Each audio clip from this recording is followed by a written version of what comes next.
नवरात्रि के ये पावन दिन चल रहे हैं जब पूरा घर भक्ति, श्रद्धा, सकारात्मक ऊर्जा से भर जाता है।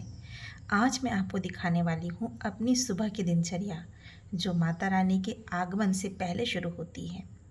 इसमें पूजा की तैयारी, व्रत के लिए विशेष व्यंजन और घर की साफ सफाई सब कुछ शामिल है। तो चलिए मेरे साथ नवरात्रि की इस पावन सुबह की शुरुआत करते हैं। नवरात्रि में माता रानी के आगमन से पहले घर की साफ सफाई बेहद ज़रूरी होती है, खासकर रसोई की, जहाँ माता का भोग और व्रत और फलाहार बनता है।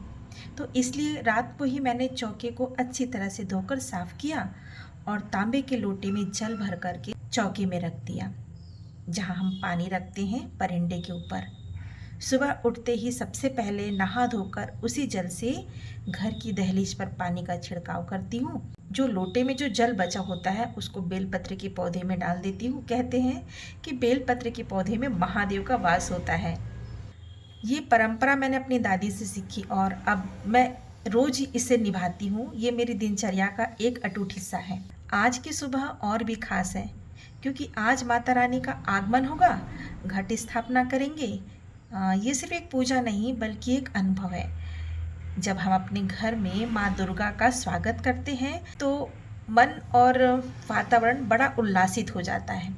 तो मैंने पहले ही सारी सामग्री एक प्लेट में रख ली है ताकि पूजा पाठ में कुछ छूट ना जाए। मुख्य पूजा तो मेरे पति देव ही करते हैं और मैं मंदिर की साफ सफाई और सारी तैयारी करती हूँ। तो सर्वप्रथम कलश पर स्वास्तिक बनाकर कलावा बांध दिया, फिर उसमें पवित्र गंगा जल डाल दिया गया। यह पवित्रता का प्रतीक है। इसके बाद हल्दी की गांठ, सुपारी, सिक्का, ये माँ लक्ष्मी को प्रसन्न करने के लिए, ताकि घर में धन धान्य की कमी ना हो।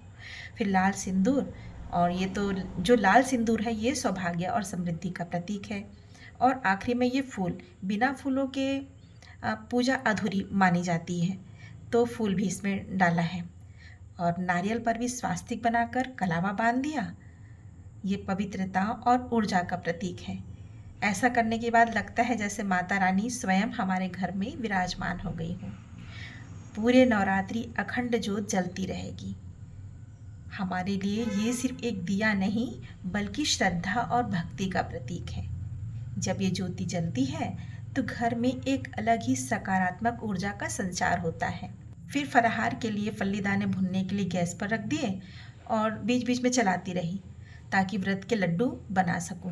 बेटे के लिए सूखे मेवे, मटमखाने घी में रोस्ट करके रख लिए ताकि पूजा के बाद चाय के साथ उसे दे सकूं।